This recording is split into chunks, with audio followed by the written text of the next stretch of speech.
بسم اللہ الرحمن الرحیم۔ رب زدنی علما۔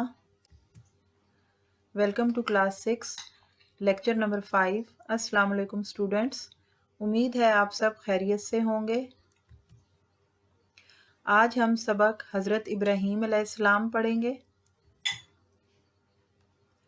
حضرت ابراہیم علیہ السلام کون تھے؟ حضرت ابراہیم علیہ السلام کو ابو الانبیاء یا جد الانبیاء بھی کہا جاتا ہے۔ آپ کے بعد آنے والے تقریباً تمام انبیاء اور رسل اور ہمارے رسول اکرم صلی اللہ علیہ وسلم بھی حضرت ابراہیم علیہ السلام کی اولاد سے ہیں۔ نمرود نے حضرت ابراہیم علیہ السلام کو آگ میں کیوں پھینکا؟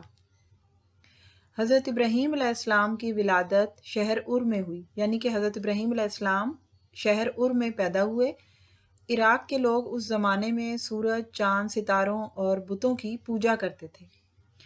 ان کا بادشاہ نمرود خدا ہونے کا دعویٰ کرتا تھا۔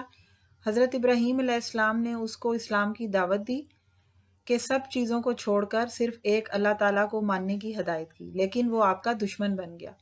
نمرود نے حضرت ابراہیم علیہ السلام کو بہت ڈرایا، آپ کو اس مسلسل اللہ تعالیٰ کی عبادت سے روکتے رہے، لیکن آپ اللہ تعالیٰ کی عبادت کی تبلیغ کرتے رہے۔ ایک دن موقع پا کر حضرت ابراہیم علیہ السلام نے ان کے بتوں کو توڑ ڈالا۔ اس پر بادشاہ نمرود نے آپ علیہ السلام کو تیز آگ کے ایک بڑے الاؤ میں ڈال دیا۔ اللہ تعالیٰ کے حکم سے وہ آگ فوراً ٹھنڈی ہو کر سلامتی والی بن گئی اور حضرت ابراہیم علیہ السلام آگ سے زندہ سلامت نکل آئے۔ اس واقعے کے بعد حضرت ابراہیم علیہ السلام اپنا وطن چھوڑ کر اپنی بیوی حضرت سارہ علیہ السلام اور بھتیجے حضرت لوط علیہ السلام کے ساتھ شام و فلسطین کی طرف ہجرت کر گئے۔ پیارے بچوں، ہجرت کے وقت حضرت ابراہیم علیہ السلام کے کوئی اولاد نہ تھی۔ چلتے وقت انہوں نے دعا کی، اے اللہ مجھے نیک اولاد عطا فرما۔ کنعان میں ایک مرتبہ سخت قحط پڑا تو حضرت ابراہیم علیہ السلام مصر تشریف لے گئے۔ وہاں انہوں نے ایک شریف مصری خاتون سے شادی کر لی اور ان کا نام حضرت ہاجرہ علیہ السلام تھا۔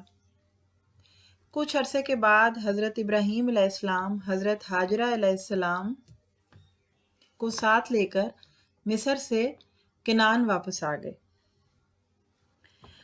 حضرت اسماعیل علیہ السلام کی پیدائش کہاں ہوئی؟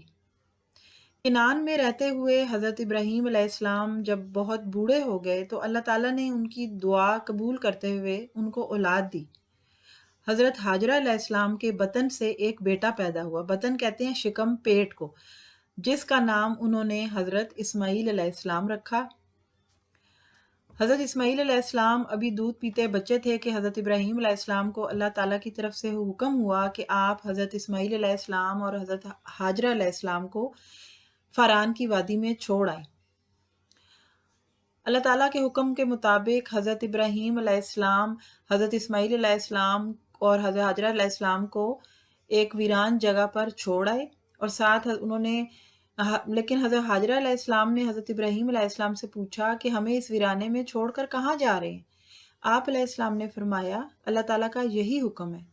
یہ سن کر حضرت ہاجرہ علیہ السلام خاموشی کے ساتھ حضرت اسماعیل علیہ السلام کے پاس بیٹھ گئیں، اور جب مشکیزے کا پانی ختم ہو گیا تو ماں اور بیٹے کو پیاس ستانے لگی، یہاں تک کہ حضرت اسماعیل علیہ السلام پیاس کے مارے تڑپنے لگے۔ یہ پیارے بچوں آب زمزم کا واقعہ ہے، آب زمزم کے جاری ہونے کا واقعہ ہے کہ حضرت ہاجرہ علیہ السلام بے قرار ہو کر پاس کی پہاڑی صفا پر چڑھ گئیں کہ شاید کوئی آدمی یا قافلہ نظر آئے تو اس کی مدد کے لیے بلائیں، مگر جب کوئی نظر نہ آیا تو وہ قریب کی پہاڑی مروہ پر چڑھ گئیں، مگر وہاں سے بھی کوئی نظر نہ آیا۔ اس طرح انہوں نے صفا و مروہ پر 7 پھیرے لگائے۔ آخری مرتبہ جب وہ مروہ کی پہاڑی سے اتریں تو انہوں نے دیکھا کہ ننھے حضرت اسماعیل علیہ السلام کے ایڑیاں رگڑنے والی جگہ سے پانی ابل ابل کر باہر آ رہا تھا۔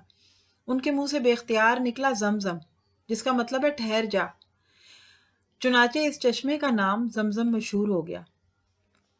حضرت ہاجرہ علیہ السلام نے اس کے چاروں طرف مٹی کی منڈیر بنا دی، یعنی چاروں طرف انہوں نے مٹی لگا دی کہ اس طرح پانی بہنے سے رک گیا، اور پھر حضرت ہاجرہ علیہ السلام نے خود بھی پانی پیا اور بچے کو بھی پلایا۔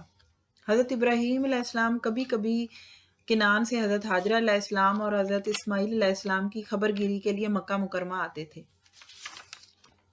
مطلب اور کچھ دن ان کے ساتھ قیام کرتے۔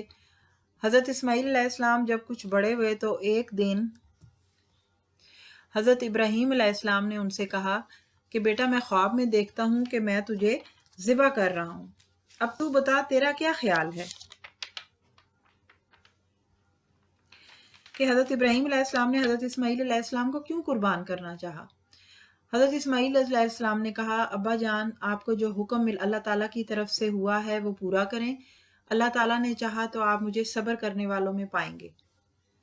حضرت ابراہیم علیہ السلام بیٹے کو آبادی سے باہر مینا کے مقام پر لے گئے اور ان کی گردن پر چھری رکھ دی۔ اس وقت غیب سے اللہ تعالیٰ نے ان کو پکارا، اے ابراہیم علیہ السلام تو نے خواب سچ کر دکھایا، ہم نیکی کرنے والوں کو ایسا ہی بدلہ دیا کرتے ہیں۔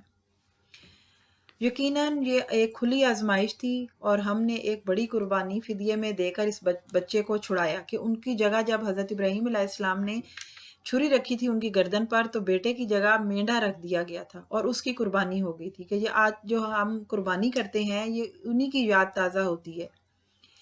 اس واقعے کی یاد میں مسلمان ہر سال عید الاضحیٰ کے موقع پر قربانی کرتے ہیں۔ پیارے بچوں، قربانی کے واقعے کے کچھ عرصے بعد اللہ تعالیٰ نے حضرت ابراہیم علیہ السلام کو ایک اور بیٹا عطا کیا جس کا نام انہوں نے اسحاق علیہ السلام رکھا اور ان کی والدہ حضرت سارہ علیہ السلام تھی۔ حضرت اسماعیل علیہ السلام قریباً 30 برس کے ہوئے تو ایک دن حضرت ابراہیم علیہ السلام مکہ مکرمہ پہنچے اور اپنے بیٹے سے کہا اللہ تعالیٰ نے مجھے یہاں ایک گھر بنانے کا حکم دیا ہے، کیا آپ اس کام میں میری مدد کریں گے؟ حضرت اسماعیل علیہ السلام نے فرمانبرداری سے کہا جی ہاں میں آپ کی مدد کروں گا۔ حضرت اسماعیل علیہ السلام پتھر اٹھا کر لاتے اور حضرت ابراہیم علیہ السلام ان کو نصب کرتے یہاں تک کہ یہ مسجد تیار ہو گئی اور اس پر باپ بیٹے نے اپنے ہاتھوں سے یہ مسجد کی بنیادیں اٹھائیں۔ حضرت ابراہیم علیہ السلام کو حکم ہوا کہ لوگوں میں حج کا اعلان کر دو کہ لوگ یہاں پیدل یا سواری پر دور اور نزدیک سے آئیں، بیت اللہ کا طواف کریں اور جانوروں کی قربانی کریں۔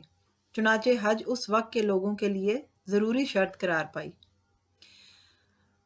اس طرح اللہ تعالیٰ نے خانہ کعبہ کو ساری دنیا کے لیے ہدایت کا مرکز بنا دیا اور اس کی قبولیت کے لیے حضرت حاجرہ علیہ السلام کی طرح صفا مروہ کے 7 پھیرے لگانا بھی ضروری قرار شرط پائی۔ اس واقعے کے چند سال بعد حضرت ابراہیم علیہ السلام نے 175 سال کی عمر میں وفات پائی۔ آج حضرت ابراہیم علیہ السلام اور حضرت اسماعیل علیہ السلام کی دعا کا آخری حصہ اس طرح پورا ہوا کہ ان کی اولاد سے اللہ تعالیٰ کے آخری نبی اور ہمارے رسول حضرت محمد صلی اللہ علیہ وآلہ وسلم دنیا میں تشریف لائے اور دین اسلام ہمیشہ کے لیے مکمل ہو گیا۔